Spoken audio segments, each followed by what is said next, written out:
President Trump is considering capping state fuel taxes, and it could give Californians some relief at the pump. Max Gordon on the ground in Los Angeles with more. Hi, Max. Hey there, Taylor. Well, high gas prices here in the Golden State really are the norm. At this Chevron station in West Los Angeles, the price for a gallon of regular is $4.39. California has the second highest gas prices in the nation, second only to Hawaii. And right now, the average price for a gallon of regular in California is $4.26. That's compared to the national average of $2.89. Part of the reason gas prices are so high in the Golden State are the taxes. According to stats from the Energy Information Agency, California levies the highest tax on gasoline in the nation at around 71 cents per gallon, more than double the national average for gas taxes. In addition, environmental programs cost an additional 54 cents per gallon.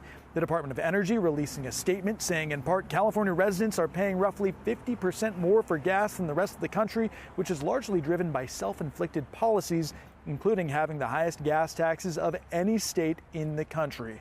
But now President Trump wants to change that, telling the California Post that he wants to place a cap on California's fuel taxes. While the details of the proposal are unclear, Trump told the California Post that he wants to get California gas prices down to $2.50 per gallon.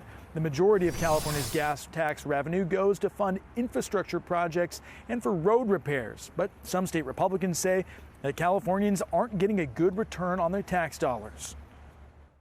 The reality is government is gouging the California consumer when it comes to gas prices because they continue to pile on all these regulations, all these fees, and we end up paying the price.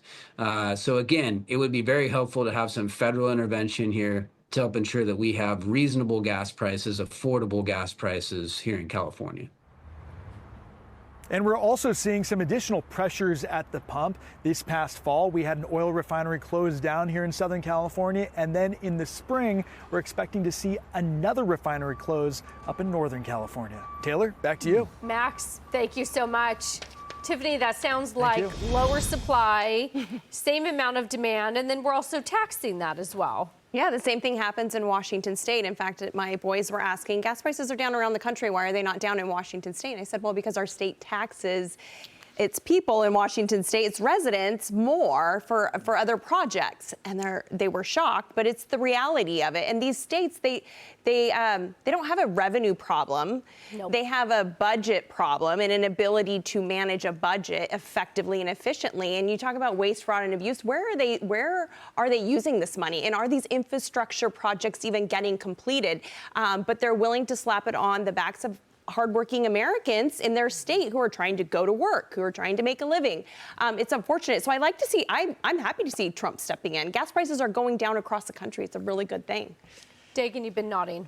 This is a liberal policy of poverty and inflicting that upon working Californians. And it was all in the name of the climate crusade and saving the planet. But in fact, when California sits on our largest oil reserves, but because of their policies, they import 60% of their oil into the state, most of it from places like Iraq, which is harder on the planet than actually producing it in your own state.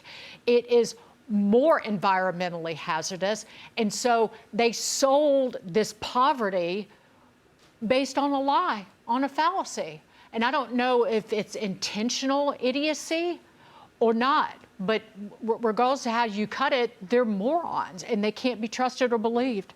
There's so much other idiocy. Did you see Spencer Pratt on Fox and Friends this morning running for mayor because the folks in charge are so corrupt that nobody's been able to rebuild their homes since the California wildfires? There's that. There's this idea, too, that what we saw in Minnesota is dwarfing in comparison to the kind of fraud we're going to see come out of California. Yeah. So a lot of issues in these states. I just still ask the large question, where does this go? Anybody who's sane tries to go somewhere else. Everybody else keeps voting for the same thing until the state eventually implodes somehow. I don't know. I don't know how else that it ends. I think the thriving company in California is U-Haul. They're doing very well. Yeah. Well, in fairness to California getting its oil from Iraq, you know, Baghdad is probably better governed than Los Angeles. Yeah. So maybe that I mean, in all part of the seriousness, and calculus. I've highlighted this statistic, the New York Times did a huge thing about the high-speed rail to nowhere. And the French company that did this said they built that train in Morocco, Northern Africa. Northern Africa, they said, was less dysfunctional than California. I'm not I would surprised. rather do business in Africa than California, is what that company said. And then they went on to say, we built a high-speed rail in Northern Africa under budget, on time. Still doesn't exist. But in Merced California. is lovely. Merced is this lovely. time of year.